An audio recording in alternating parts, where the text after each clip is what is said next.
presentamos Matices, una producción de Noticias Monumental.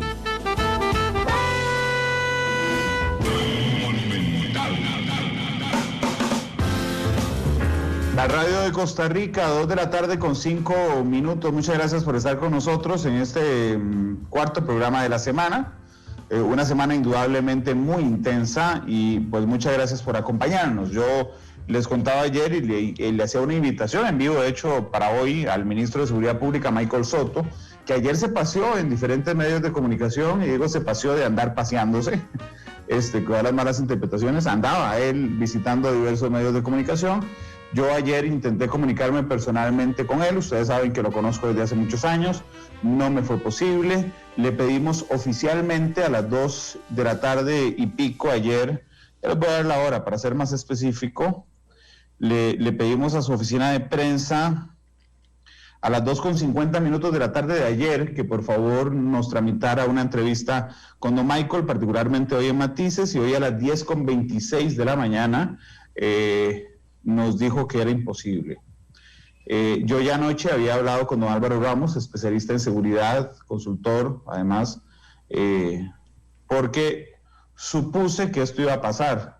Y digo, esto iba a pasar de que el ministro no iba a venir, aclarando, yo no creo que sea una obligación del ministro acudir a todos los espacios, simplemente me llamó la atención que como hemos sido muy críticos de su gestión durante las últimas semanas, de Michael, don Michael, una persona a la que conozco, insisto, desde hace años y tengo un gran concepto de él, realmente me ha preocupado y quería averiguar si es una posición de él o si había sido una posición presidencial, el abandono absoluto de la autoridad en nuestro país durante la última semana. De eso hablaré con don Álvaro Ramos hoy, recordándoles que pueden opinar en Twitter, en @monumentalcr, lo pueden hacer si gustan también en mi Twitter personal, que es @randallriverav, lo pueden comentar a través de Facebook, que estamos transmitiendo en vivo en la página de Noticia Monumental, y pueden también hacerlo a través del WhatsApp 899-355-935. Álvaro, bienvenido, ¿cómo te va? Muchas gracias, don Randall. Igualmente, espero que estén todos de salud, bien en ustedes, su familia y sus colaboradores en la radio. Aquí a sus órdenes, con muchísimo gusto en lo que pueda servirle. Gracias, Álvaro, por dicha que sí. Yo estoy muy asustado, pero más allá de asustado por lo que está pasando en este instante, viendo ayer en Ciudad Neily, gente pidiendo ir a quemar la casa del presidente, un montón de cosas que creen que, digamos, que lo pueden decir así sobre nada. Yo estoy muy preocupado por lo que yo considero es el daño institucional que se le ha hecho al país, renunciando la fuerza pública a su autoridad. Quiero saber qué pensás vos de lo que ha pasado con la fuerza pública durante los últimos días, Álvaro. Sí, este es un fenómeno que me tiene preocupado, al igual que usted, que es un fenómeno que tiene una base política, en primer lugar. Uno puede ver en los dos campos el mismo fenómeno reflejándose. En el campo institucional, que obviamente la primera línea de ese campo, como usted bien lo apunta, es la policía, Ministerio de Seguridad Pública, fuerzas de orden, o por el momento es así. El otro campo, las barricadas, son los dos primeros niveles en los que hay fricción y hay los medios y todo representan muy claramente el accionar de esos dos campos. En los dos campos se está dando un fenómeno muy especial que me llama la atención, que es el campo institucional. Pareciera que todo el aparato estatal, todo el aparato político le ha dejado el problema a la policía, en la figura del ministro, en la figura de los cuerpos policiales a nivel regional. Usted nota que también dejaron solo al presidente, no aparecen ya los viceministros de todo el equipo ese famoso que se formó de muchachos y muchachas jóvenes, están desaparecidos como si no existieran. Está desaparecido completo el aparato básicamente político que movilizó el PAC, está desaparecido el resto de los partidos políticos, ya sea a nivel propiamente dicho de organización de ellos, todos están desaparecidos, y a nivel de Asamblea Legislativa en esta crisis ni siquiera se ha sentido, ni siquiera lo notamos, y es un problema político en primer lugar, que además parte de resolverse por parte de ellos. Desaparecidos, al presidente lo dejaron solo, completamente solo, y efectivamente se ha escondido el presidente porque se siente absolutamente solo, sin acompañamiento. Y del otro lado, curiosamente también sucedió lo mismo. En este lado le quedó a la policía resolver un problema que es esencialmente político, económico, social, que tiene que ver con la crisis COVID-19, y le quedó como si la policía lo pudiera resolver. Y del otro lado sucede lo mismo. Convocan unos líderes de vieja data política, tienen un poder de convocatoria, no un poder de representación, y de repente esos líderes, por reconocimiento de ellos mismos, que los he visto en las últimas entrevistas recientes como ayer, y la gente seria, normal, el ciudadano normal, que tiene motivos para estar angustiado, es un resorte que se comprimió en una gran parte de las clases sociales costarricenses, media baja particularmente, muy fuerte, y hasta media alta. Se comprimió por 8 meses este resorte económicamente, hasta en pérdida de libertades, etcétera, y de repente saltó el resorte. En esos grupos que tienen legítimas aspiraciones a reclamar, a proteger lo poco que les queda, hay que reconocerlo, la parte pacífica, la parte que actúa dentro del sistema normal de sociedad, se les metieron los violentos, extremadamente violentos y también delincuenciales, y asumen el liderazgo internamente. Entonces, ambos grupos tienen responsabilidad. Los políticos tradicionales y todo tienen responsabilidad de haber dejado solo la institucionalidad y solo la policía. Y en el campo de la insurgencia civil también tienen responsabilidad los ciudadanos decentes, que los hay por todo lado en ese grupo, que hay de todos los matices, hablando de su programa, políticos y económicos, que han dejado que los más violentos, los más negativos, porque no hay otra manera, uno no saca ventaja de esa negatividad, asuman el liderazgo. Hay toda una tesis manejada por tratadistas muy brillantes en materia de insurgencia civil, en materia de cómo lograr a través de la población obtener resultados de sus autoridades, en que hay una tesis entera, un análisis de 323 insurgencias como esta que estamos viviendo nosotros, en las cuales desde 1900 a 2006, siempre las que no han sido violentas han obtenido infinitamente mejores resultados y han llevado a mayor democracia. Entonces, la violencia de ambas partes, en este caso creo que ha habido mucha más violencia desde el aspecto de las barricadas, no nos va a llevar a mejores resultados. Así es que usted tiene razón, estamos en un problema de vacío de poder. Además, yo he interpretado, es una tesis mía, que se está dando una lucha que hay que estudiarla un poco más, civil, una guerra civil en la izquierda costarricense, la izquierda tradicional, que está representada por gente como don José Miguel, que viene de la izquierda de los años 60, 70 de liberación, socialdemocracia fuerte, y algunos grupos, Mosel y Moguido, como Campos, y algunos otros que han salido ahí, vienen de una izquierda tradicional, tienen un enfrentamiento, bueno, Albino Vargas, movimientos sindicales ya de 40 años, y eso es tradicional completamente, tienen un enfrentamiento con la izquierda progre. Hay un enfrentamiento clarísimo. Incluso he notado a la centro derecha y a la derecha costarricense ausente totalmente en ese juego. Se han quedado como en el aire. Necesitan introducirse un poco más. He notado los medios que han tenido problema de acomodarse a esta situación. En otras palabras, estamos en un problema muy serio de orden político que debe ser resuelto vía diálogo, vía mesas muy rápidas. En el pasado el país ha logrado eso. No es la primera vez que confrontamos esos problemas y se puede.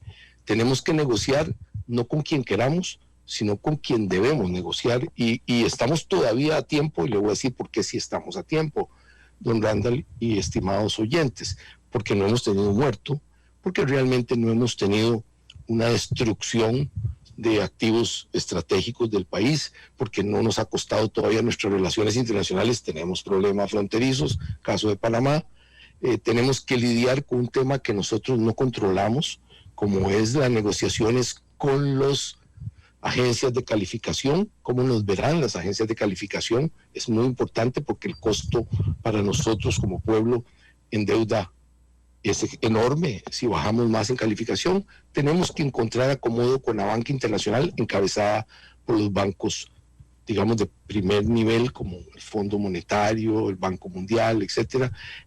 No estamos fuera de ese esquema. Entonces, todas las partes tienen que ponerse de acuerdo en algo de esto y efectivamente llegar y ceder. No hemos tenido un muerto, no hemos tenido una verdadera confrontación civil, todavía la fuerza pública tiene control relativo de las áreas importantes del país. Este es el tema central, no permitir que el narcotráfico, no permitir que el crimen organizado, no permitir que los superviolentos sean los que nos lleven la agenda nacional.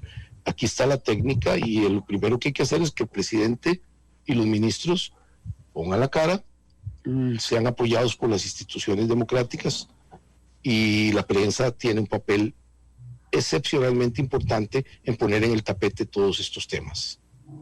No, Álvaro, permítame ir por partes y responderle además a Cindy Jiménez, un oyente que nos está escribiendo en Facebook Live. Dice: Randall, ¿en cuál gobierno de los anteriores has visto a la policía haciendo lo que debe hacer con los bloqueos? Lo presentas como si fuera la primera vez que pasa. Tenés toda la razón, Sidney, pero hay una diferencia entre los anteriores gobiernos y este gobierno. El año pasado hay un voto de agosto de la Sala Constitucional que es importantísimo digamos, en este análisis, y hay que recordar que los votos de la Sala Constitucional son obligatorios. La Sala Cuarta condenó a la Policía de Tránsito y a la Fuerza Pública por no haber levantado un bloqueo en una ruta imprescindible para el país. Esa condena, que además le advierte a la Policía de Tránsito y a la Fuerza Pública que no se repita, es a favor de las personas que se vieron afectadas por ese bloqueo. Entonces, hace 4 años, 5 años, pudimos haber conversado si mi opinión era que deberían de levantarse los bloqueos de una vez o no. Hoy ya no es mi opinión, es un voto de la Sala Constitucional que se convierte entonces en vinculante, y por eso el análisis es diferente. Don Álvaro, permítame ir por partes. En Costa Rica, aunque seamos una policía civilista, le pregunto, ¿la fuerza pública guarda una absoluta obediencia al ministro, o adentro de la fuerza pública hay una dinámica no tan vertical donde se conversan un poco más las decisiones? Realmente no lo sé, don Álvaro. Sí, tenemos 2 periodos importantes, los cuales conocí yo bastante bien de la fuerza pública en mis 48 años de tener relación con ellos en las más diversas formas. Tenemos el primer periodo, que uno puede claramente establecerlo de la Constitución del 49 para acá, en el que hasta hace unos 20 años la fuerza pública respondía, por lo menos en sus mandos superiores y medios, y en algún momento, hace 50 años, en todos los mandos, al electo, al candidato y el partido que salía electo en las elecciones. Un día antes, en la noche anterior a la toma del poder, asumían los cuarteles, asumían las posiciones y era una limpieza general. Esa era una fuerza pública que no era profesional, que era muy politizada, que respondía al ministro de Seguridad que entraba y al siguiente, y por supuesto al presidente de la República y a los estamentos políticos. Tenía una ventaja esa fuerza pública, que es lo que usted anda buscando. Era totalmente leal a los que los nombraban. Era absolutamente leal. No tenía la capacidad técnica, las capacidades legales, pero era una fuerza pública que iba y estaba dispuesta a sufrir, a sostener y a pagar las consecuencias, y lo probó en el 55, por ejemplo, y en varias ocasiones. Recuerdo con don Francisco Orlich, problemas de Limón muy violentos, hubo muertos, para esa Costa Rica era extraordinario. Tuvimos lo de Alcoa, y la fuerza pública sostuvo incluso un gobierno que se estaba yendo.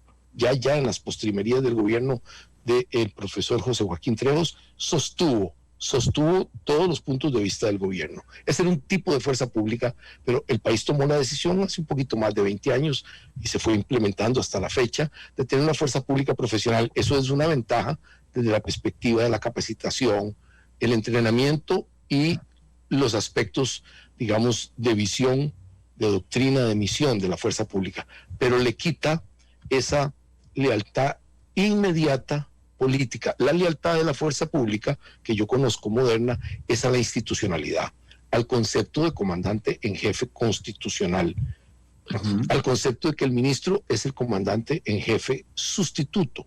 Legalmente, como lo dice la Constitución, ejerce el poder por delegación de la fuerza del presidente de la República y firman juntos los nombramientos y las destituciones, etcétera.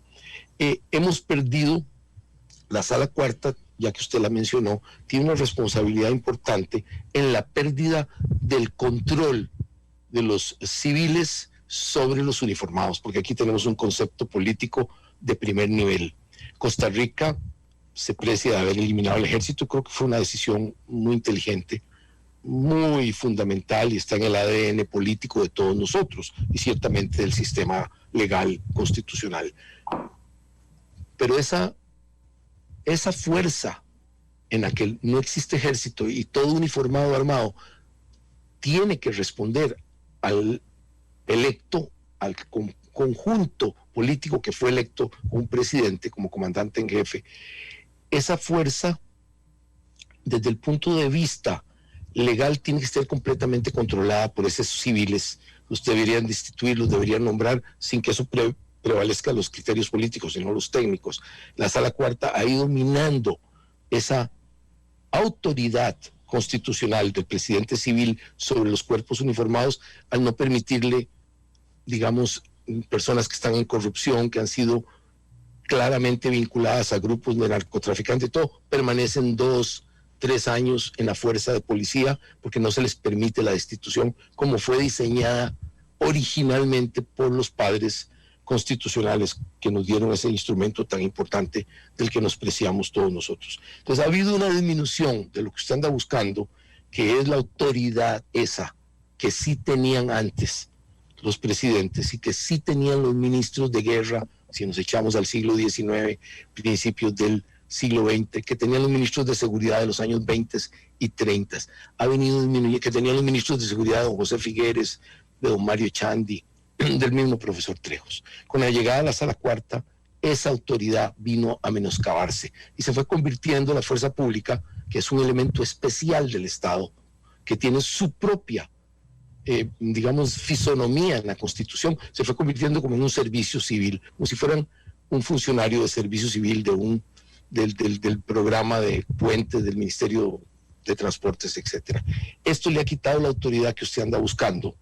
Y entonces en los círculos de la policía ha sido ya un poco, les importa bastante su estatus económico, su pensión, estas cosas han ido convirtiéndose en muy importante para los policías. Hace que sean, y que me ha preocupado, al igual que lo nota usted preocupado, que algunos policías, si son legítimos los que han salido, manifestarse en materia política está en contra de lo que establece claramente la Constitución y la tradición civilista del país. Nadie uniformado debe manifestarse políticamente, para eso están las autoridades políticas del Ministerio de Seguridad Pública, la figura del ministro, los viceministros y algunas otras figuras políticas, oficiales mayores, etcétera. Las fuerzas uniformadas en la Costa Rica civilista, que todos queremos, no deben pronunciarse políticamente, deben obedecer dentro de la ley, obviamente, a la autoridad constituida constitucional. Sí, a mí también me preocupa lo que usted está diciendo y efectivamente se oyen rumores de lo que usted explica. Yo también los he oído. Claro, es que a mí me preocupan dos ámbitos, don Álvaro. Uno, por supuesto, tiene que ver con la cantidad, con los oficiales que salen hablando en contraposición a las órdenes. Y esto lo digo porque tal vez hoy yo sea muy impopular diciendo, pues ya me van a acusar de que estoy violando la libertad de expresión de los policías, pero es que constitucionalmente los policías no pueden manifestarse, como lo decía don Álvaro, políticamente.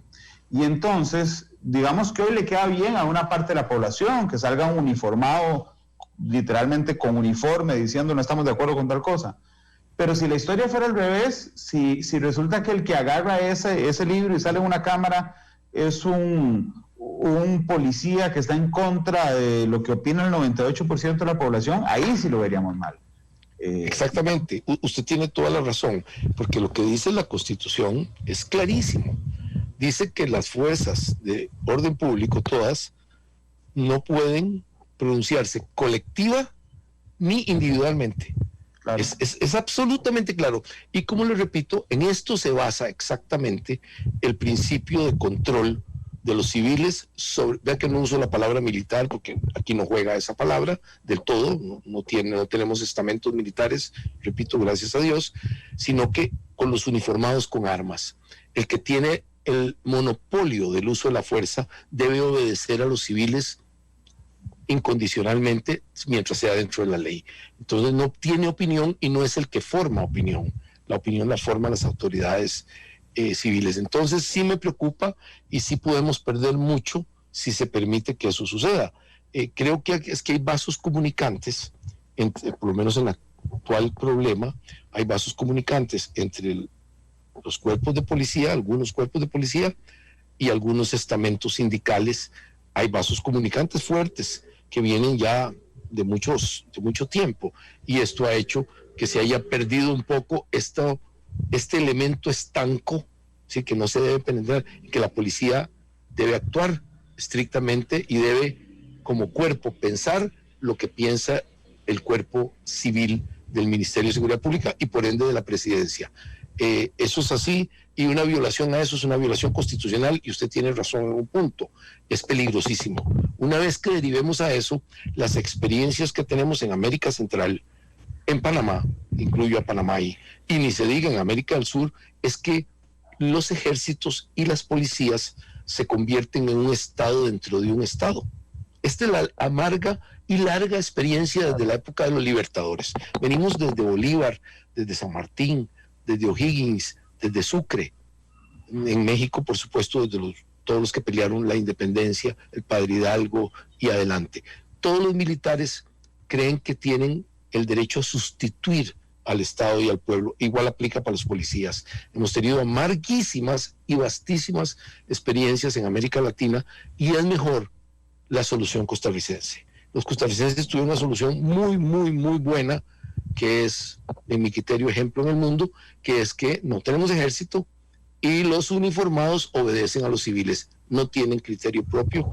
Yo me adhiero a esto y más bien revisaría que ha hecho la Sala Cuarta, que ha venido erosionando este poder de los civiles, porque tenemos que ser sinceros, en el largo periodo que tenemos de 71 años ya, desde la Constitución, vamos para 72, en ese largo periodo de 71 años que ha durado este concepto fuerte en Costa Rica y preciso, sin mucha discusión, los presidentes en su condición de comandante en jefe, y créame que los he conocido prácticamente a todos, de hecho los he conocido a todos, desde don José Figueres y en persona, todos han sido muy cuidadosos en el manejo del concepto de comandancia en jefe. Entonces, no tenemos por qué restringir a los que han sido electos, a los que han presentado un programa de seguridad, para poner un ejemplo. Por supuesto, en una campaña se presentan muchos programas, pero quedémonos con el de seguridad.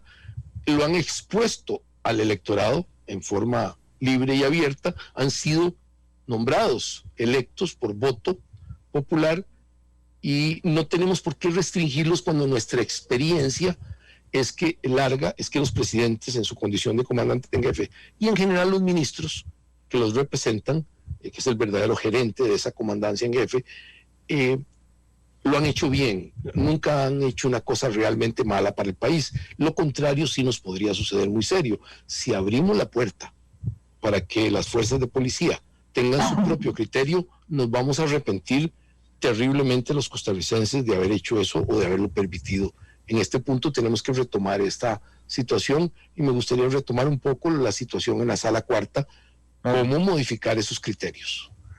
Don Álvaro, nada más déjeme puntualizar, porque yo entiendo que suena horrible, pero nuestra orden constitucional lo que dice es que los policías no pueden opinar.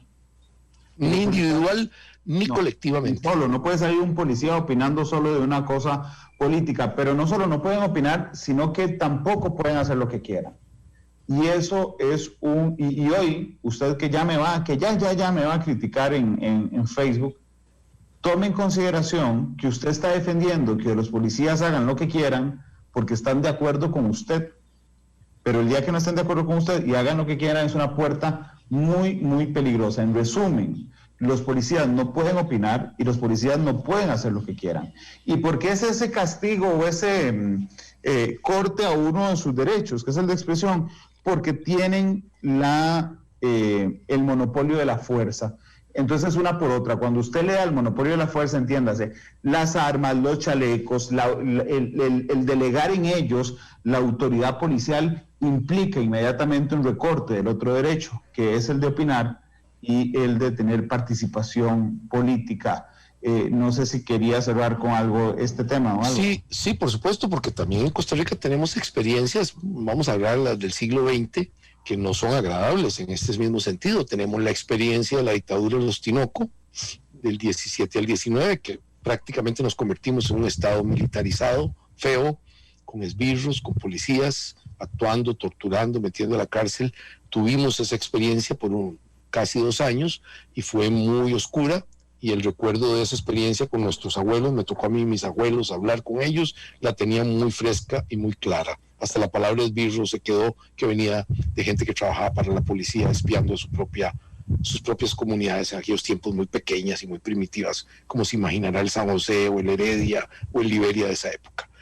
Tenemos las siguientes experiencias también feas, que es cuando don Ricardo Jiménez gana la tercera elección, donde se hace presidente constitucional por tercera vez. Ese mismo día de febrero del 32 le dan un golpe que se llama el Bellavistazo, y lo dan militares y policías, más militares y algunos partidarios de Castro Quesada. Tuvimos una experiencia nefasta, y ese fue el inicio de la idea muy fuerte de reducir a las Fuerzas Armadas al mínimo y eliminar el ejército, si fuera posible. Don Ricardo y don Cleto se lo propusieron porque quedaron muy afectados. Los dos grandes liberales del siglo XX quedaron muy afectados. Don Cleto era el presidente en ese momento y le dan prácticamente el golpe a él para que no llegue don Ricardo esa misma noche. Queda un efecto muy fuerte, y por supuesto el periodo de los 40, que tuvo sus convulsiones, terminando la revolución, que fue una convulsión, la contrarrevolución de diciembre del 48 y luego la invasión del 55. Así que no hemos estado exentos nosotros. Claro, nos parecemos... Se nos olvidó, ese es el real problema. Digo, se nos olvidó el voto del año pasado de la Sala Constitucional, no se nos va a olvidar el intento de golpe de Estado del 55. Don Álvaro, la semana pasada, cuando empiezan a hacerse manifestaciones, voy a aclarar una cosa, aquí no se hicieron manifestaciones, se hicieron bloqueos, porque en Costa Rica se pueden hacer manifestaciones. De hecho, es muy deseable que todos hagamos manifestaciones. Si no, es bloqueos, y los bloqueos están prohibidos por ley, es un delito. Y entonces se empezaron a hacer delitos, y mi interpretación, don Álvaro, es que la fuerza pública fue alcahueta con esos delitos cometidos en flagrancia frente a sus narices. Y yo no digo que agarren a garrote a quienes estaban bloqueando, pero sí garantizar el libre tránsito de los otros y permitir que estas personas se manifiesten sin obstaculizar la vía pública. Yo creo que no lo hicieron porque no quisieron, y eso abrió la puerta a lo que está pasando. A usted, que conoce muchísimo más, por supuesto, la operatividad de la fuerza pública, ¿qué le parece de esto que pasó recién?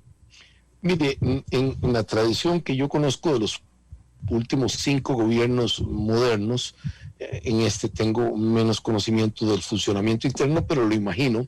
Conocí el anterior y 4 más para atrás.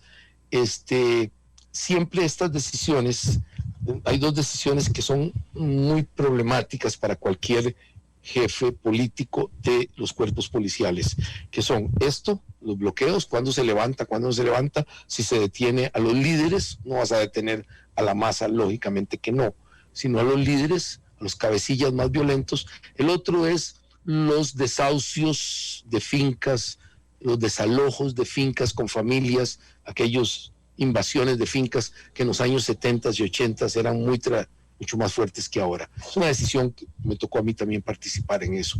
Y uno, como jefe de fuerzas policiales, no lo tomaba esa decisión. Esas decisiones no la toman en los ministerios, se toman en la Casa Presidencial. Incluso en esos gobiernos, me consta a mí, habían comisiones compuestas por viceministros. Normalmente la DIS tenía una participación ahí muy fuerte, y la decisión se tomaba en el Ministerio de la Presidencia. Se rompe ese bloqueo, ya se hace lo que usted dice se está cometiendo el delito y se presenta a los tribunales y a quién. Y los desalojos que eran terribles por los niños y las personas mayores, todos conocemos eso, usted lo vio en su condición de comunicador, que es muy avesado y experimentado, ha visto eso, ahora menos. En los 70s y 80s era terrible, los grandes desalojos en la zona de Sarapiquí, en la zona de San Carlos, etcétera, eso era terrible. Y era muy fuerte, y se recibían con bala y todo, una cosa seria.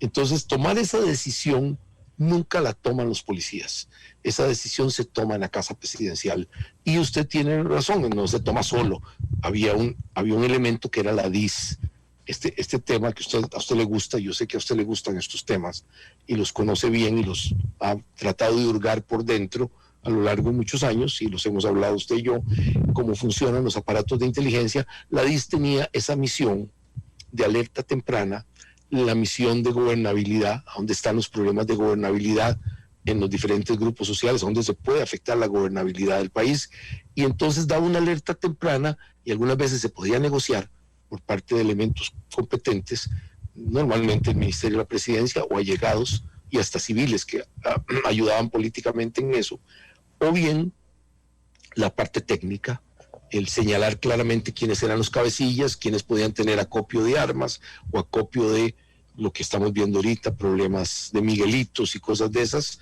El DIS tenía una misión, entonces ahorraba mucho el conflicto directo, el conflicto de fricción que estamos viviendo hoy. Yo creo que sí siento una ausencia del cuerpo de inteligencia para ayudar a la toma de decisiones. Sí la siento, más una ausencia ahí que en otro elemento, porque si usted me pregunta qué mejoraría yo ahora, hoy, que hubiera mejorado hace 3 meses para que no llegáramos hoy, sin duda la inteligencia. Sin duda es el elemento que estamos necesitando por yardas más, tener claro a dónde está el problema. En este momento siento muy grande el problema, muy disperso, y que veo más grave. Veo una ausencia absoluta. No, usted no ve en esta dirección a los partidos políticos. No hay partidos políticos metidos en eso. Entonces se convierte en una dirección amorfa, sin liderazgo. Son liderazgos locales muy, muy tenues, que hoy están muy fuertes y mañana no valen nada, nadie los vuelve ni a ver. Este tipo de problema es muchísimo más serio. Nosotros lo vimos en Chile. En Chile se pudo ver eso recientemente, hace un año, pudimos ver cosas como esta. ¿Y cuál es mi preocupación? Que el siguiente paso son saqueos alimentarios, saqueos electrodomésticos, y esto puede escalar en ese lado si no se llega rápidamente a un nivel de negociación, porque en mi criterio es mejor negociar con un liderazgo que todavía tiene algún control y no con esta tamizado totalmente, el liderazgo atomizado. Tendríamos que seguir los ejemplos de don Porfirio Díaz en México, que fue dictador casi 34 años, y de Somoza también casi 40 años, en el que si no había liderazgo con quien negociar en la oposición, ellos lo inventaban. Tenemos que inventar el liderazgo para poder negociar. Hoy que todavía tenemos líderes con quien negociar medianamente conocidos, lo peor es que bajemos al siguiente nivel ya de saqueadores y cosas de esas, y es muy rápido que eso suceda, don Randall. Esa situación la vimos en Chile, sucedió rapidísimo. En Colombia se presentó también eso, que tienen Fuerzas Armadas y una policía de primer nivel para controlar eso, y se les presentó a ellos. ¿En serio? Y lo hemos visto en 100 ciudades de Estados Unidos, con el problema de matan a una persona de raza negra y explotan las ciudades muy fuerte. Y ahí no hay un liderazgo así como verdadero, sino que es más o menos parecido a lo que estamos teniendo. Así que los ejemplos no son buenos de lo que hay en el mundo, y nosotros podríamos tener problemas serios. Álvaro, permítame, por favor, darles una información de última hora antes de continuar con el programa. La Sala Constitucional ha logrado evacuar hoy, votar una serie de acciones de inconstitucionalidad sobre las pensiones de lujo. Y hay 2 decisiones importantes. Una de ellas es porque se venía un incremento anual en las pensiones de lujo del 30%. 30% en pensiones de lujo. La Sala Constitucional la anuló este incremento, pero la decisión más importante que ha tocado esta tarde es que si es constitucional ponerle un impuesto solidario a las pensiones de lujo. Eso significa cortar las pensiones de lujo de un solo golpe, El único matiz que hace la Sala Constitucional es que este corte de las pensiones de lujo se hará a partir del próximo mes y no en retroactivo, porque entiende que un montón de gente ha hecho inversiones y algunas otras cosas con esas pensiones. Entonces la Sala Constitucional dice, a partir del otro mes no hay pensiones de lujo, se le permite al Estado poner un impuesto solidario, una contribución solidaria a los pensionados de lujo. Don Álvaro, no me quedó muy claro algo. Si usted hubiera sido ministro de Seguridad Pública la semana pasada, el miércoles, cuando se dan los primeros movimientos y hay bloqueo de calles, ¿usted hubiera intervenido? Sí, yo hubiera intervenido, hubiera procurado en mi concepción de esto, la inteligencia es muy importante, hubiera tenido inteligencia policial para aquellos más violentos, los hubiera capturado, los hubiera procesado y los hubiera pasado al Ministerio Público, las personas violentas. Permitiría, por supuesto, la manifestación de la molestia social de las personas normales que no les gusta un impuesto o que no están de acuerdo con que les rebajen las pensiones, para decir algo que usted acaba de mencionar, por decir algo. Ese es un derecho que lo reconozco. No permitiría el bloqueo de las vías principales. En esto hay que tener conciencia del balance de poder. No tiene, la fuerza pública es una modesta policía civil que no tiene un poder omnímodo. Mi criterio sería abrir a cualquier costo y con el uso de todos los elementos antimotines y de fuerza, si se necesita, las vías principales del país. Le hace la 27, la 32, las que comunican la gran producción del norte y por supuesto las costaneras y proteger los elementos estratégicos, los activos estratégicos como son los dos puertos.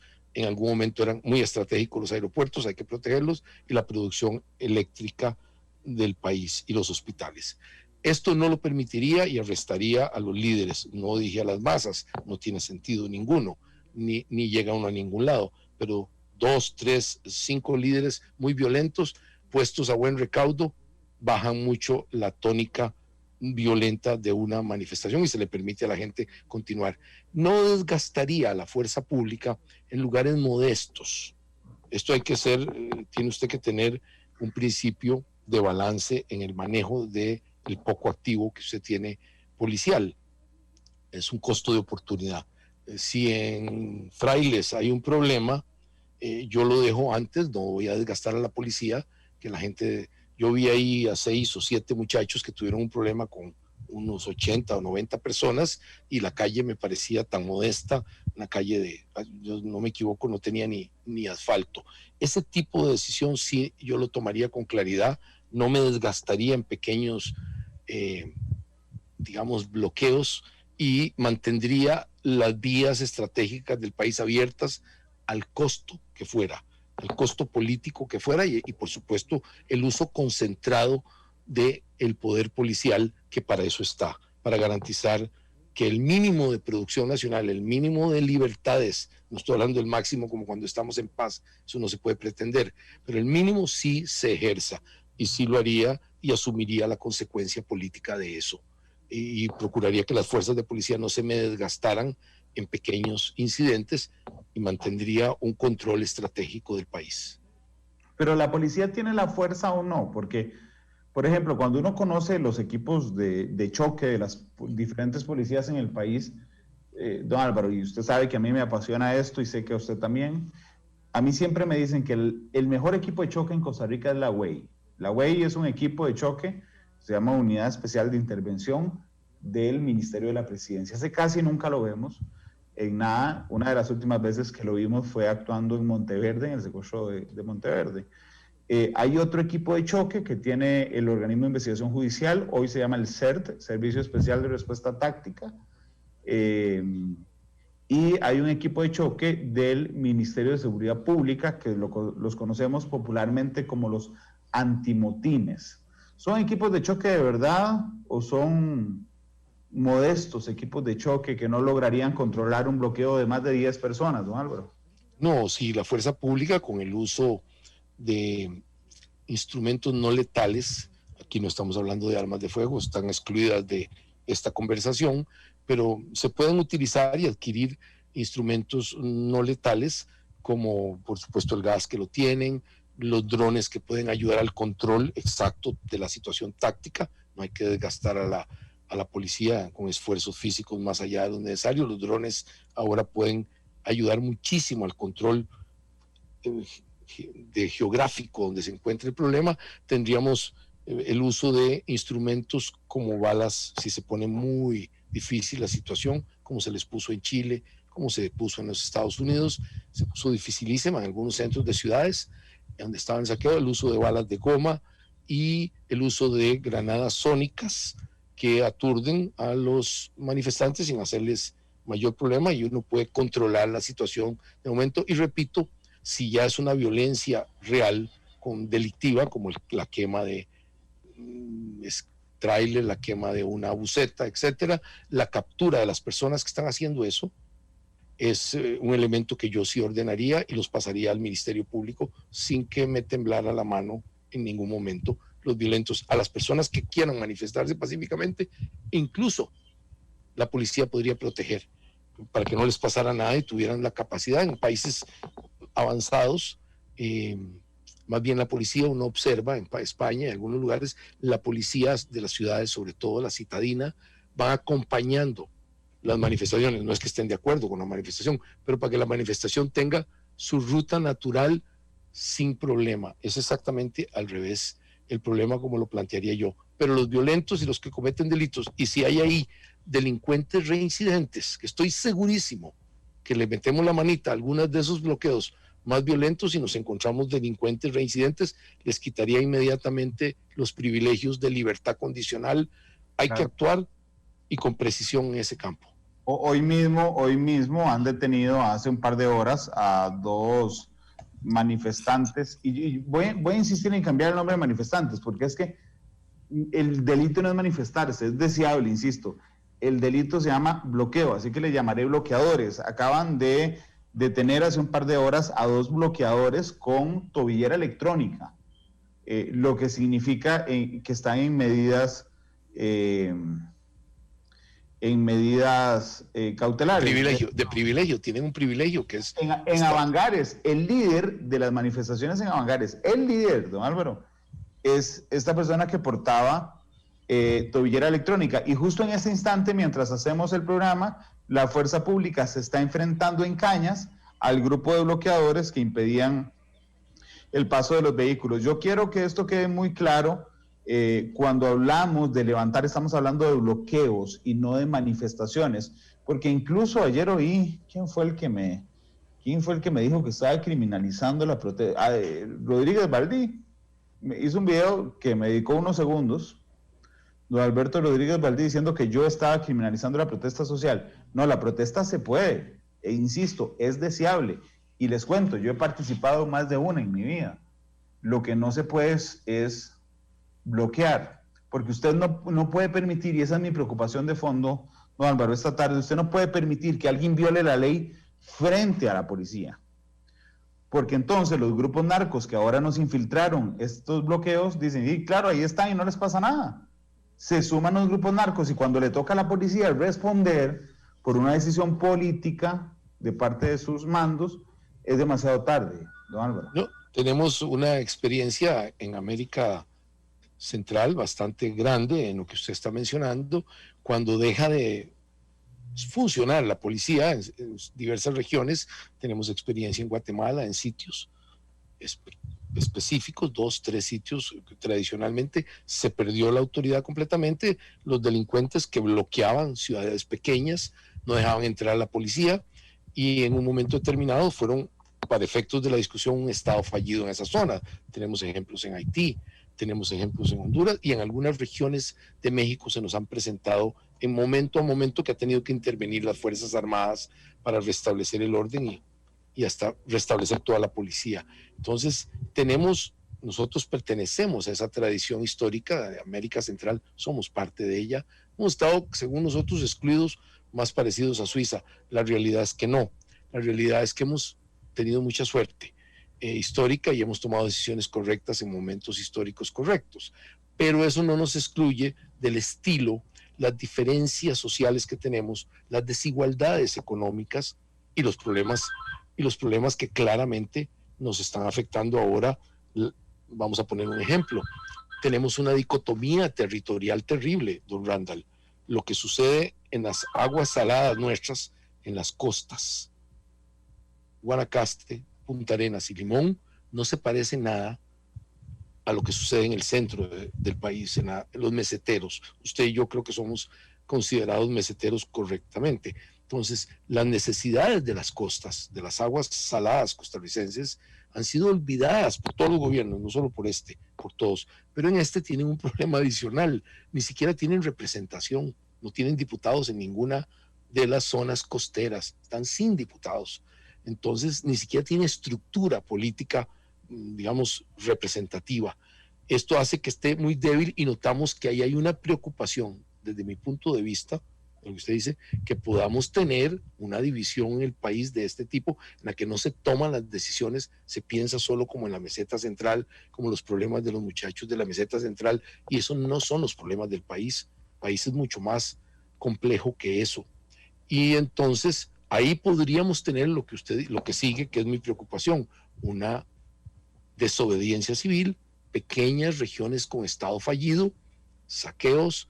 ¿Y qué pasa con eso? Se acabó la paz social, se acabó la inversión, se acabó la generación de empleo, se acabó el Estado de Derecho que nos gusta tanto a los costarricenses, y tenemos en un pequeño país que es muy fácil de administrar por su tamaño, no es tan difícil, tenemos una situación extraordinariamente compleja que además va a afectar a nuestros vecinos, nos va a causar un problema geopolítico con Nicaragua, donde no pasen los furgones o haya un montón de asaltos en las zonas costeras, etcétera, en las zonas fronterizas. Con Panamá ya estamos en algún grado de problema. Nos va a causar problemas de convivencia que después va a costar décadas corregir, no años, sino décadas corregir. Entonces, mejor, como usted bien dice, actuamos ahora. Y aquí necesitamos un elemento adicional, don Randall, que no podemos obviar. Digamos que se toma la decisión por parte de las autoridades políticas y la fuerza pública empieza a arrestar a los elementos más violentos, y que sí, algunos de ellos son criminales, como usted lo acaba de decir, tobilleros, etcétera. Y todos los que bloquean son criminales, además. Sí, el Poder Judicial va a actuar. Cuando usted los presente, correctamente presentados, con todas las pruebas que son sencillas, no son muy complejas, aquí no hay que recurrir a elementos forenses ni nada de eso, sencillísimas son las pruebas. Donde usted los presente a flagrancia, va a obtener una respuesta judicial. Sin esa respuesta judicial, toda la decisión política de la policía y de sus autoridades civiles no tiene ningún efecto al final. Si liberan a la gente inmediatamente, no la condenan, no tienen ninguna consecuencia quemarle a usted el carro o quemar una buceta de la policía, o algo peor, que una persona embarazada como la que vi no pueda pasar y sea amenazada. Si eso no tiene consecuencias para la persona que lo está haciendo, entonces la labor de la policía no es la culpable, sería ya el órgano judicial, que no tiene la doctrina para reprimir, y ahora sí técnicamente, legalmente, a las personas que estén actuando violentamente. Hemos sido, don Randall, muy tolerantes con las personas en general, no con este tema social, sino en general con los violentos. El país es extraordinariamente tolerante con la violencia, y eso nos tiene en esta situación. Helbert Romero me pregunta aquí en Facebook Live: Randall, un compañero al que le compartí el link me dice que Monumental es de Oscar Arias. ¿Usted podría darme una respuesta? Con mucho gusto, Helbert. No, Monumental no es de Oscar Arias, Monumental es del Grupo Repretel, y el Grupo Repretel tampoco es de Oscar Arias, si te sirve como respuesta. El equipo físico de protección de los policías de la fuerza pública es de verdad, don Álvaro, y digo es de verdad porque yo no, el otro día que me decían, el otro día pasé por un bloqueo que había aquí en la Sabana, y entonces uno de los policías me decía que es que no podían, que no habían recibido la orden de intervenir porque eran muchos. Y yo volví a ver y le decía, son 15.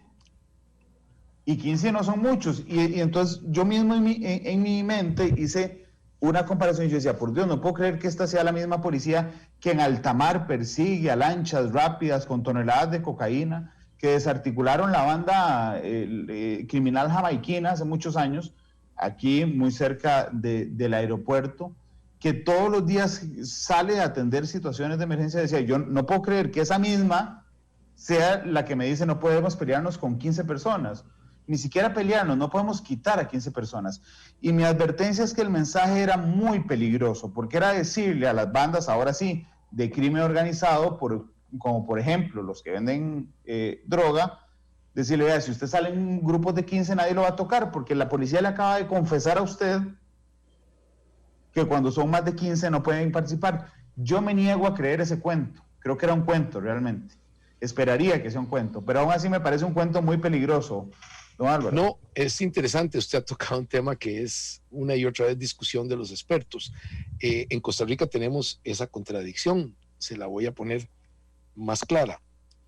Perfectamente tenemos la doctrina operativa en el servicio guardacostas de que a las lanchas del narcotráfico, las lanchas, las rápidas, las de bajo perfil y ahora hasta los semisumergibles, se les ataca con armas de gran potencia, calibre 50, 308, 5.56, armas de verdad letales. Se atacan los motores con las calibres 50 y con los 308. Esos son rifles potentes y no se tiene miedo a actuar en alta mar, con condiciones incluso algunas veces difíciles, atmosféricas y del mar. Y se hace, y se acaba el trasiego en la forma más fuerte y posible. Hay una doctrina. Vea usted qué curioso, si usted se pasa al lado aéreo, no hay doctrina de bajar ninguna nave que se tenga certeza de que es del narcotráfico. No existe ninguna doctrina. Si usted lo hace, está a contrapelo de la doctrina. No hay órdenes nunca de bajar una nave que sea del narcotráfico aérea. Vea usted qué contradicción. Claro, hay una explicación a eso para empezar. Usted que la busca, que es que tenemos un tratado con los Estados Unidos, que en algunas meses su doctrina se extiende a Panamá, a Colombia, y hasta hemos trabajado con Holanda, con la Navy de Holanda que está en el Caribe, en las Antillas neerlandesas, contra el narcotráfico. Muy bien, tal vez los norteamericanos nos enseñaron una doctrina en el mar. En el aire no la tenemos. El mismísimo fenómeno, las mismísimas organizaciones criminales, los mismísimos carteles mexicanos operando naves en el mar y operando naves aéreas, y operamos diferente doctrina, siendo las mismas personas y el mismo cargamento.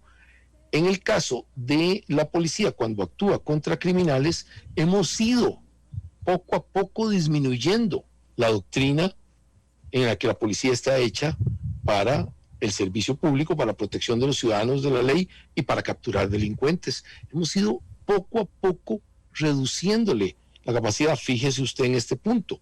Las autoridades, ya volvamos a la actualidad, al día de hoy, las autoridades de policía han sido agredidas con piedras y con otros elementos como molotov, y vi alguna bombita incendiaria que le tiraron a un policía que lo afectó seriamente, y no se les permite la utilización o la defensa con armas de fuego, que es el arma del reglamento, son policías, no son civiles, y no se les permite, porque algunos presidentes han sostenido la tesis en el pasado, no solo en el presente, de que en manifestaciones no se debe utilizar.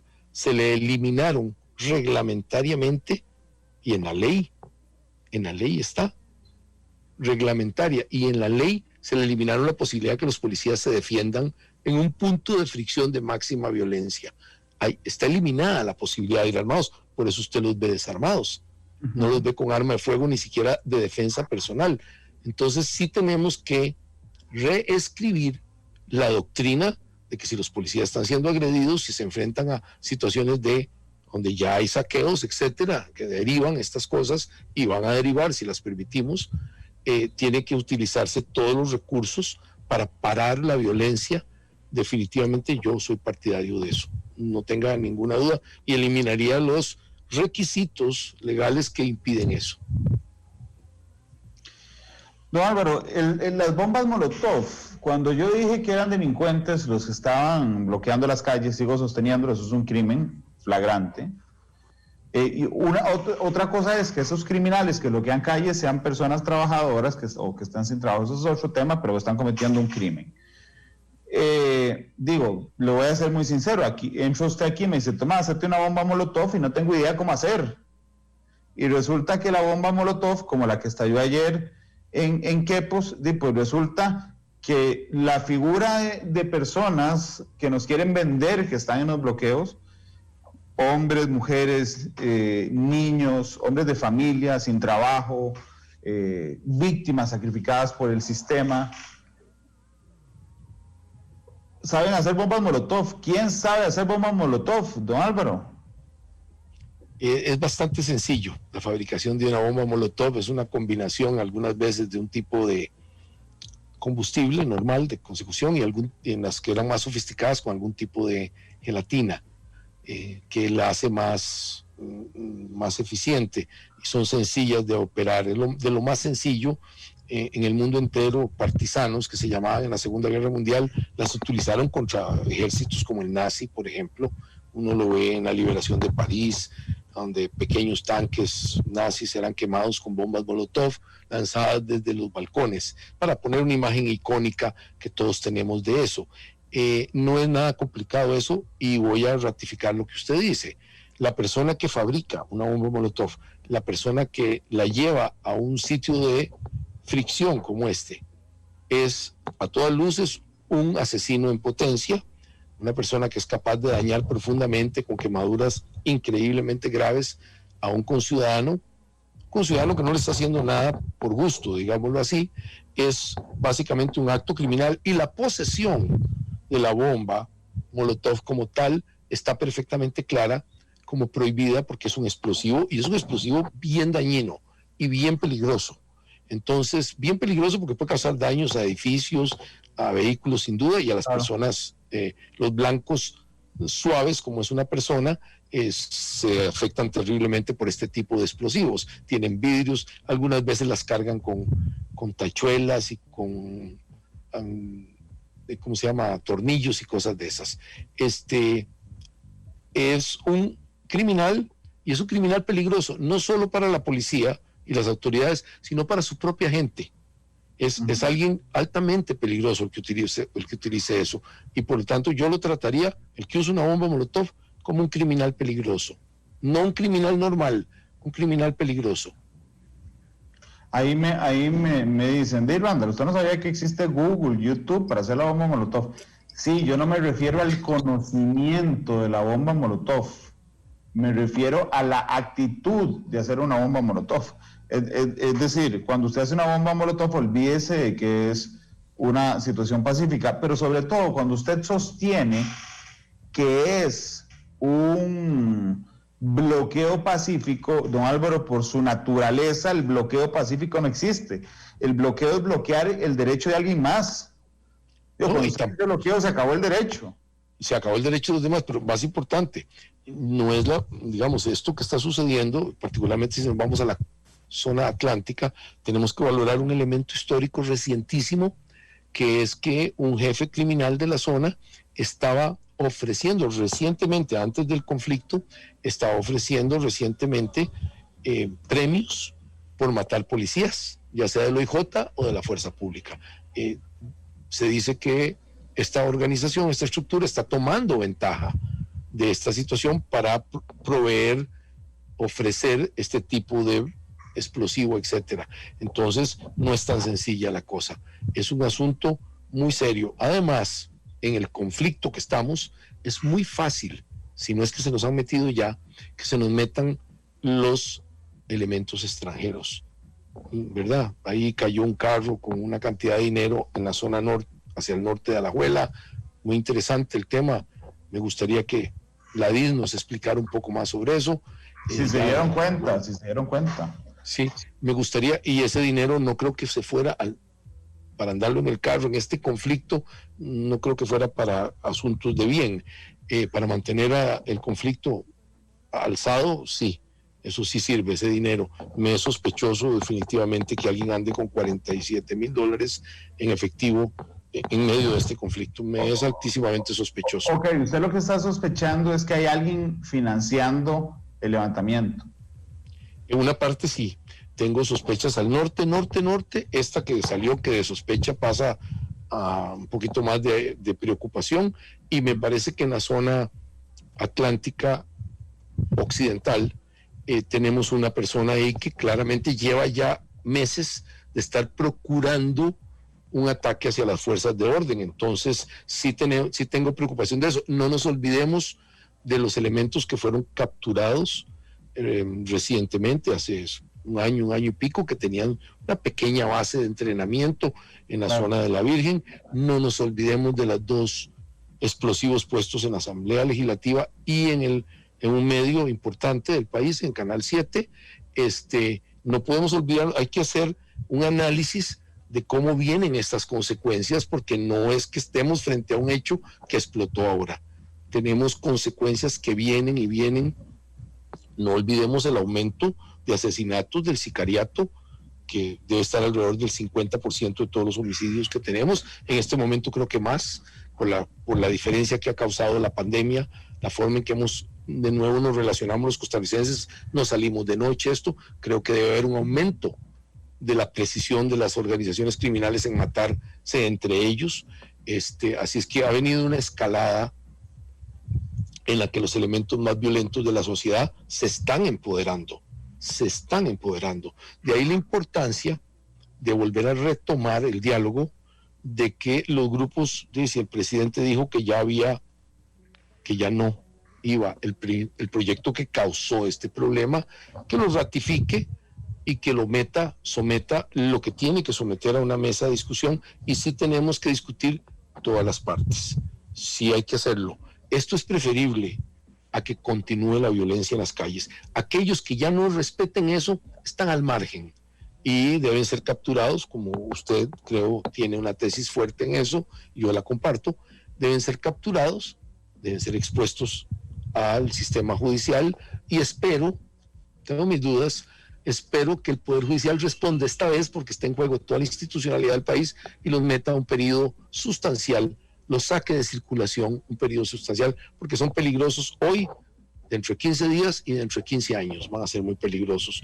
Entonces, a mí me parece que la democracia costarricense tiene un valor incalculable: la libertad de expresión, la libertad de tránsito, la libertad de salir y entrar del país, la libertad electoral, porque si permitimos que fuerzas pequeñas, 80 grupos, tengan fuerza sobre su población y los representen a base de violencia, van a ejercer esa violencia a nivel electoral, van a controlar las elecciones locales, y eso va a torcer todo el sistema democrático del país.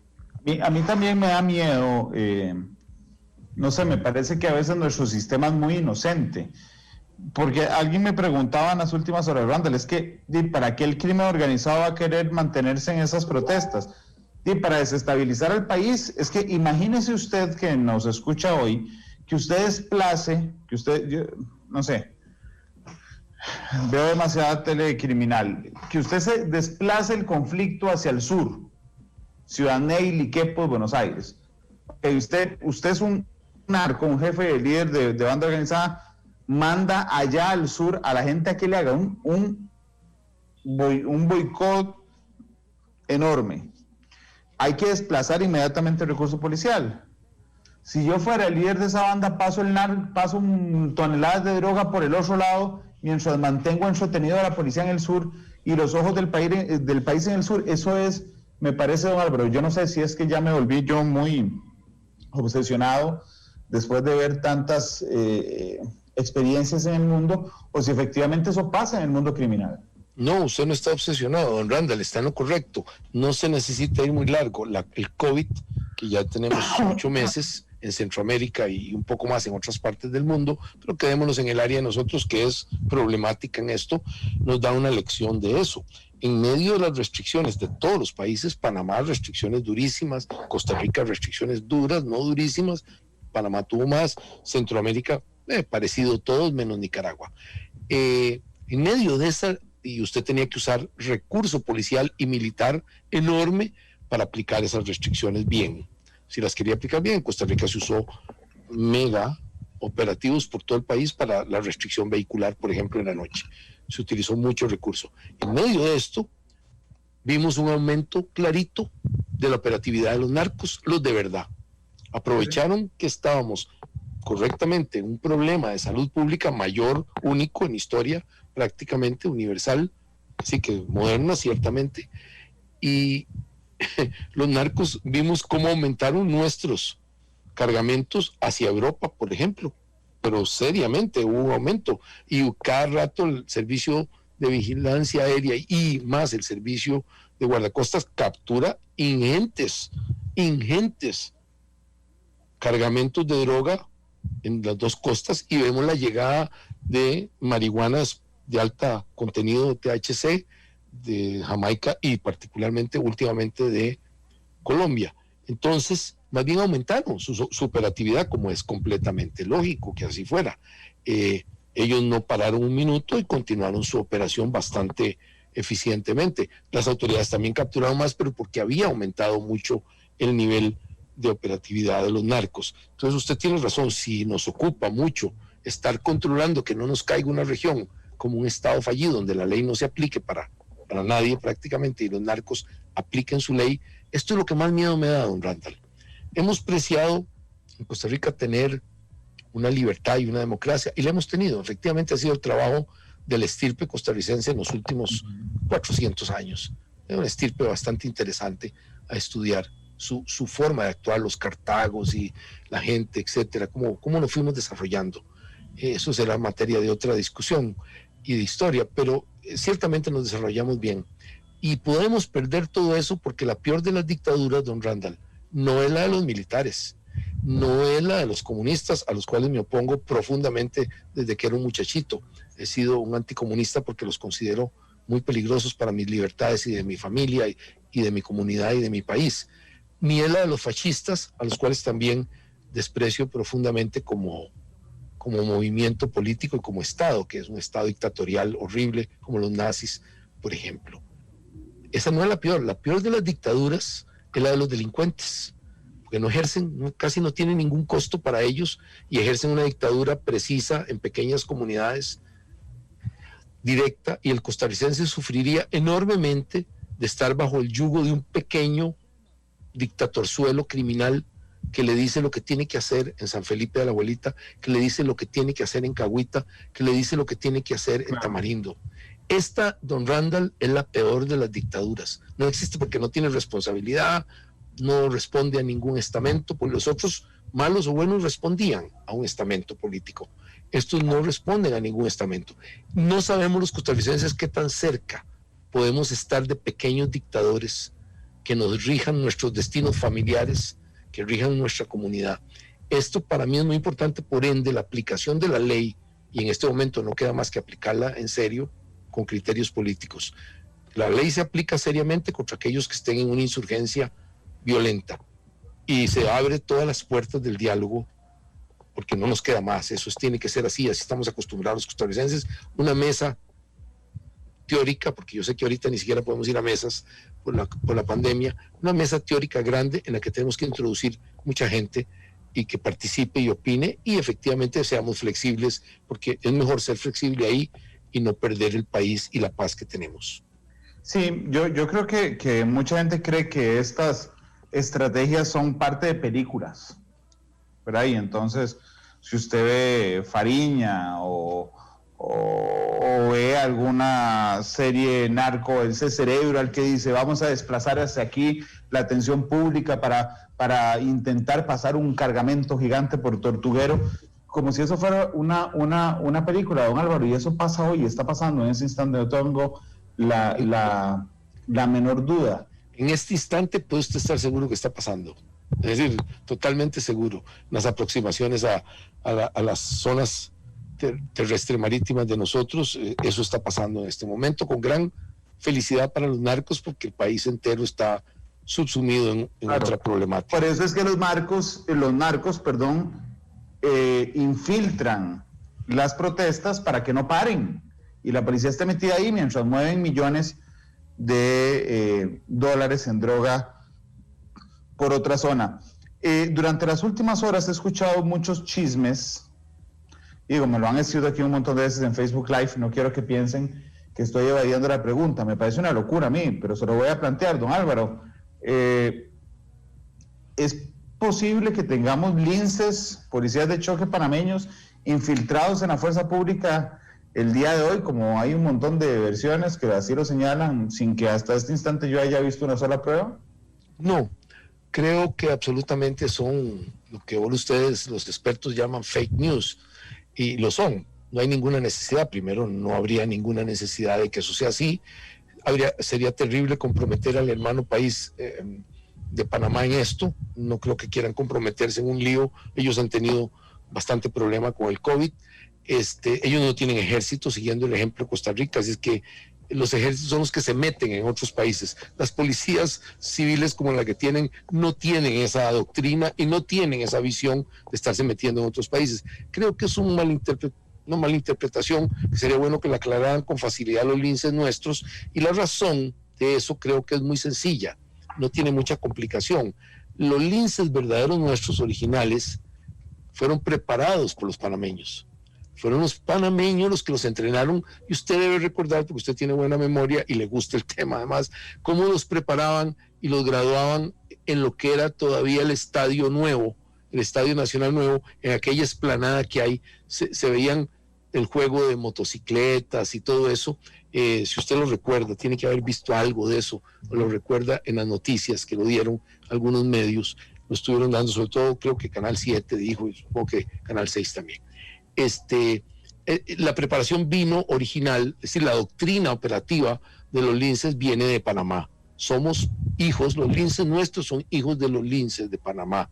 Puede ser, es mi opinión, sin conocimiento en este instante, pero casi apuesto que se les ha visto una bandera de Panamá, creo que en algún casco o en alguno de los equipos de los linces, y eso puede venir de esa hermandad, de eso que tuvieron ellos con los panameños. No se necesita que vengan en primer lugar, y por supuesto no vendrían, tendría que autorizarlo el Congreso panameño, y no lo autoriza porque no es un ejército, ni siquiera Noriega. Esa era mi pregunta. Sí, no lo va a autorizar nunca, más bien que la explicación que den es si están usando algún casco, alguna referencia, que por hermandad se pusieron algún símbolo de Panamá, y claro, alguien lo vio y tiene razón de tener esa, digamos, idea, pero jamás no tendríamos nunca, y sería uno de los errores más extraordinarios políticos que podría cometer Costa Rica y Panamá. Bueno, extraordinario sería. Sí, yo le confieso que un día estoy vi en TikTok o en Facebook un video de un lince tirándose de una moto que se llevó tamaño golpe en la cara, y no me parecieron tampoco tan duchos como se dicen. Yo también la vi, y también vi las críticas, exactamente igual que usted. Sí. Frente al hospital Max Peralta fue ese video, ¿no? Sí, así es. Usted pobre hombre. No era un lince, era un gatito. Don Álvaro, permítame ir a una pausa. Vaya pensando en la canción con la que vamos a cerrar, son las 3:17. Estamos en Matices.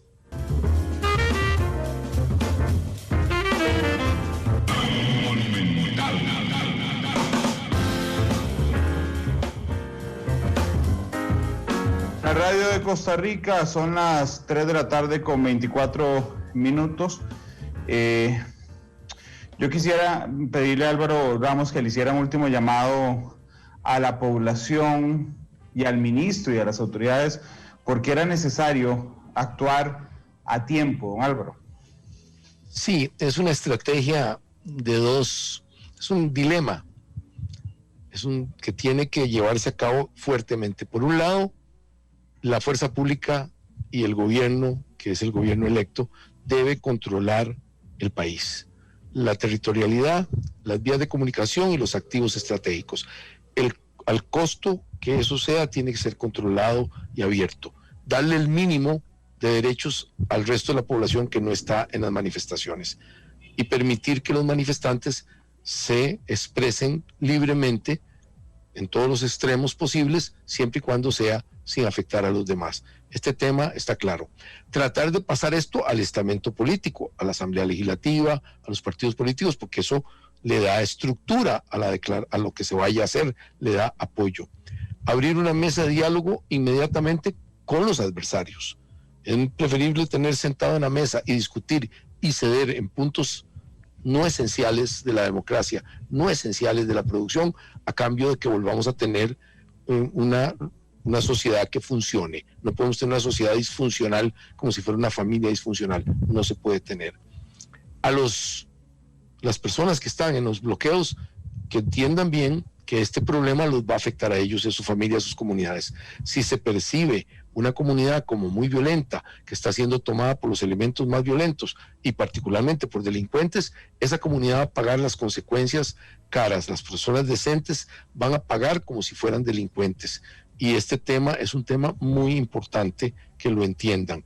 Yo quisiera que se hiciera el análisis también en algún momento, hoy que se habló y ayer, del desempleo, se está hablando de cifras, que en la realidad este es un elemento importante en esta discusión, porque muchas de las personas que están manifestándose pertenecen a una parte del desempleo que sí aumentó 4.5% el desempleo en la informalidad. La informalidad aumentó. Hubo una pequeña reducción, de acuerdo a los números oficiales, en el empleo formal, pero en la informalidad aumentó. Y uno podría buscar una de las causas más importantes de esta problemática en personas de la informalidad que se quedaron todavía más afectadas con desempleo. Toda esta temática es la temática, hay que revivir la economía, restablecerla, y una parte pasa por algo que no cuesta dinero, no cuesta mucho, es una parte de vocación política, y ahí le va a costar mucho a algunos del gobierno porque tienen una vocación de control del Estado sobre la economía, es una cosa ideológica. Si queremos realmente pegarle un impulso a estas regiones que están en problemas, tenemos que hacer una decisión de choque en la cual le quitemos un montón, pero esto no estoy hablando como habla Otto Guevara, yo estoy hablando en serio, en el sentido de una decisión de choque, quitarle un montón de requisitos a la pequeña y mediana empresa para que pueda operar de inmediato. Eso que usted tarda 7 meses para tener una patente, eso tiene que quitarse y darle un golpe para poder revivir y ofrecerles una alternativa, porque a esta gente que se está manifestando, si no le damos una alternativa rápida, las vamos a tener otra vez manifestándose en el corto y mediano plazo. Entonces es un llamado a todos para que volvamos, tomemos medidas realmente importantes, heroicas, de restablecer la economía, el turismo, cuidar a la población en materia de salud, porque si se nos cae la salud volvemos a tener problemas, y en general volver a ser los ticos que hemos sido siempre, donde nos ponemos de acuerdo y cedemos todos un poco. En el pasado ya lo hicimos, en el pasado hemos cedido bastante, cedimos en muchos aspectos en el pasado, en el siglo XX, y esos aspectos en los que se cedieron hicieron una diferencia muy importante en los años 40 y 50, y fue la Costa Rica que a todos nos sentimos orgullosos. De esta Costa Rica no estamos muy orgullosos todos, y debemos restablecer un poco esa comunidad de valores que sí tenemos, la democracia, el que sea la primera y más importante democracia desarmada del mundo, que no tenemos ejército, etcétera. Estos temas son esenciales para que entendamos lo que se necesita, es decir, sentarse en la mesa y negociar. En este sentido, el presidente tiene una falencia grandísima, no da la cara. Le cuesta muchísimo dar la cara, pero no sé por qué tiene tanta dificultad. Si entiendo que es comunicador como usted, entiendo que es un profesional del periodismo, y no entiendo por qué le cuesta tanto hacer esto, que es sencillo para un costarricense ponerse de acuerdo con un hermano para que obtengamos de nuevo la paz y la producción. Ninguno de nosotros entiende, don Álvaro. Y usted siempre me pide la música, y sé que siempre le pido una que le moleste bastante a usted, porque yo soy un viejo de otra época que le encanta la música antigua. Ausencia de Agustín Lara, por favor. Como sé que eso le molesta, es exactamente lo que pido, además de lo que a mí más me gusta. No, pero esa me gusta. Esa me gusta. Bien, voy a ver si en la bodega de acetatos queda. No, mentira. No, esa me gusta, ausencia me gusta, la de Lara. Don Álvaro, muchas gracias. Muchas gracias a usted y muchas gracias a todos por escucharnos, y que espero volvamos a recuperar la paz. Igualmente, ha sido un placer tenerlo hoy en Matices. Don Glenn Montero, nada más suéltela, usted me avisa cuando esté. Hasta luego, don Álvaro. Feliz día. Igualmente, feliz día.